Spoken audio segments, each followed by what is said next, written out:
देखिए ये GK GS का क्लास है 11। क्लास 1 से लेकर के 10 तक कवर कर चुके हैं। जो नहीं देखे हैं जा करके जरूर देख लीजिए। 11 नंबर का ये क्लास है।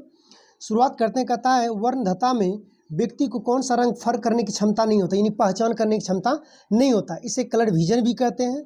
तो इसमें लाल और हरा, ध्यान दीजिएगा, लाल और हरा जो है, लाल और हरा उसे पहचान करने में क्षमता नहीं होता, वो नहीं पहचान कर पाते हैं ये कौन सा रंग लाल है कौन सा रंग हरा है। इसीलिए रेलवे की बहाली में क्या करता है, कलर विजन होता है तो उसे छांट दिया था, क्योंकि उसमें लाल बत्ती जो रहता है लाल और हरा, जब जाने का रहता है तो ग्रीन सिग्नल होता है और रोकने का रहता है तो लाल रहता है। अब यदि वो पहचान ही नहीं कर पाएगा तो सीधा गाड़ी घुसा देगा।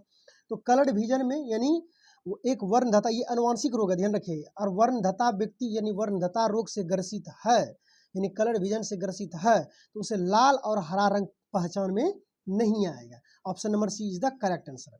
आगे कहता है संयुक्त राष्ट्र की सुरक्षा परिषद में अस्थायी कितने सदस्य हैं। ध्यान रखिएगा, संयुक्त राष्ट्र में अस्थायी परिषद में सुरक्षा में अस्थायी सदस्यों की संख्या टोटल मिलाकर के 5 है। संयुक्त राष्ट्र में सुरक्षा परिषद में कितने अस्थायी सदस्य हैं, तो 5 सदस्य, याद रखिएगा। आगे है हाइड्रोक्लोरिक अम्ल यानी HCl कहाँ से स्रावित होता है। तो हाइड्रोक्लोरिक अम्ल जो है HCl, ये जिसे कहते हैं आमाशय, आमाशय से जो है HCl स्रावित होता है, हाइड्रोक्लोरिक अम्ल। आगे बढ़ते हैं।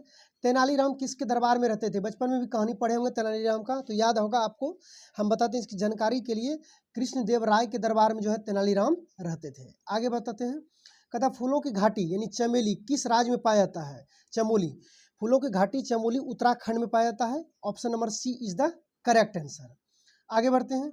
आगे कहता है एलोरा के प्रसिद्ध कैलाश मंदिर का निर्माण किसने करवाया था। ध्यान रखिए, एलोरा का जो प्रसिद्ध कैलाश मंदिर था वो राष्ट्रकूटों ने निर्माण करवाया था। ध्यान रखिए, एलोरा का जो कैलाश मंदिर है वो इन्हीं, याद रखिए, कूट के यानी राष्ट्रकूटों ने निर्माण करवाया था। Option number C is the correct answer.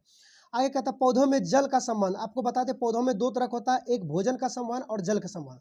जड़ से जल लेकर के ऊपर पौधे तक जो लेकर जाता है वो जाइलम करता है, और पौधे की पत्ती में जो भोजन तैयार होता है और सब भाग में लेता है वो फ्लोएम करता है। तो जाइलम और फ्लोएम का काम समझिए। जाइलम जल और खनिज लेकर के मिट्टी से ऊपर लेके जाता है पौधे में, और फ्लोएम पौधे में जो भोजन तैयार होता है उसको अन्य भागों में, इन पौधे के अन्य भागों में पहुंचाता है। यह जल के बारे में कह रहा है, तो जल जो है जाइलम लेके जाता है। Option number A is the correct answer.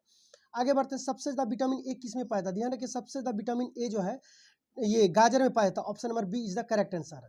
सबसे ज्यादा विटामिन ए किसमें पाया था, तो गाजर, जो कि आंखों के लिए बहुत ही अच्छा रहता है। लोनार झील कहाँ स्थित है। लोनार झील बहुत ही फेमस झील है, ये महाराष्ट्र में स्थित है। Option number D is the correct answer. याद रखिएगा, लोनार झील कहाँ स्थित है, महाराष्ट्र में। सेंट्रल बिल्डिंग रिसर्च इंस्टीट्यूट कहाँ है। सेंट्रल बिल्डिंग रिसर्च इंस्टीट्यूट जो है ये रुड़की में है, ध्यान रख लीजिएगा।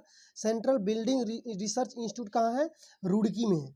आगे बढ़ते हैं। महिलाओं में सेकेंडरी सेक्सुअल लक्षण को किस हार्मोन द्वारा दिखाया जाता है। देखिए, महिलाओं में जो सेकेंडरी सेक्सुअल हार्मोन जो है वो एस्ट्रोजन हार्मोन के द्वारा दिखाया जाता है। Option number A is the correct answer. Wular झील जो कि मीठे पानी का झील है, पूरे भारत में पूछ ले सबसे मीठे पानी का झील कौन सा है, तो याद रखिएगा बुलर झील। और सबसे बड़ा भी है, सबसे बड़ा मीठे झील में से, ये ऐसे झील नहीं पूछेगा, मीठे झील में सबसे बड़ा मीठा झील कौन है, तो सबसे बड़ा मीठा झील है वो बुलर झील, जो कि जम्मू कश्मीर में पाया जाता है। Option number C is the correct answer. सबसे बड़ा झील नहीं, मीठा में सबसे बड़ा। आगे जोजिला दर्रा कहाँ स्थित है। जोजिला दर्रा जो है जम्मू कश्मीर में स्थित है। Option number C is the correct answer. आगे बढ़ते हैं। कन्नौज का युद्ध किसके किसके बीच हुआ था। देखिए, कन्नौज का युद्ध जो है हुमायूं और शेरशाह सूरी के बीच में हुआ था। याद रखिए, option number B is the correct answer. Mohammad bin Qasim ने कब आक्रमण किया था, यानी मोहम्मद बिन कासिम ये अरब आक्रमणकारी था, या फिर ये पूछ ले भारत पर सबसे पहले अरब का आक्रमण कब हुआ, या फिर मोहम्मद बिन कासिम ने भारत पर सबसे पहले आक्रमण कब किया, 712 ईस्वी। याद रखिए, option number C is the correct answer. आगे बढ़ते हैं।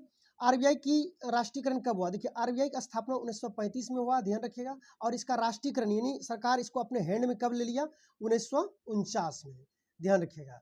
तो राष्ट्रीयकरण 1949 में, स्थापना 1935 में। उपनिषद की संख्या टोटल कितना है। उपनिषद की संख्या टोटल 108 है। याद रखिए, श्री श्री 108 उपनिषद की संख्या जो है टोटल 108 है। क्रिप्स मिशन कब भारत आया। देखिए, क्रिप्स मिशन 1942 में भारत आया था, और कैबिनेट मिशन 1946 में आया था। ध्यान रखिएगा, कैबिनेट पूछ लेगा, क्रिप्स और कैबिनेट में दोनों में अंतर है। ध्यान रखिएगा, यहाँ क्रिप्स के बारे में कह रहा है। क्रिप्स आया था 42 में और कैबिनेट आया था 46 में। कैबिनेट, ध्यान रखिए, कैबिनेट लिख देगा तो ये याद रखिए 1946 में, ठीक है। Cripps 42, cabinet 46। अंतिम मुगल बादशाह कौन था। देखिए, अंतिम मुगल बादशाह बहादुर शाह जफर द्वितीय था। Option number C is the correct answer. आगे देखते हैं, आगे कहता है स्वतंत्र भारत के प्रथम गवर्नर जनरल कौन था। देखिए यहाँ स्वतंत्र, स्वतंत्र मतलब समझते हैं जब देश आज़ाद हो गया 1947 में। यदि सामान्यतः ऐसे क्वेश्चन पूछे कि भारत का प्रथम गवर्नर जनरल कौन था, स्वतंत्र नहीं लगाए थे, तब हो जाएगा विलियम बेंटिंग, जो कि 1833 के चार्टर एक्ट के तहत बना था। उसमें स्वतंत्र नहीं हुआ था। स्वतंत्र जब स्वतंत्र हो गया, स्वतंत्र कब हुआ, 1947 में। तो 1947 में जो गवर्नर जनरल बना था उस समय लॉर्ड माउंटबेटन बना था, और 1833 में जो बना था वो विलियम बेंटिंग था। 1833 में हमारा देश आज़ाद नहीं था, इसलिए उस समय स्वतंत्र नहीं लगता है। जब भी कभी स्वतंत्र लगा दे, स्वतंत्र भारत का प्रथम गवर्नर जनरल कौन था, तो लॉर्ड माउंटबेटन। और ऐसे पूछे केवल भारत का प्रथम गवर्नर जनरल, तब मारिएगा विलियम बेंटिंग। इसका आंसर होगा option number C is the correct answer.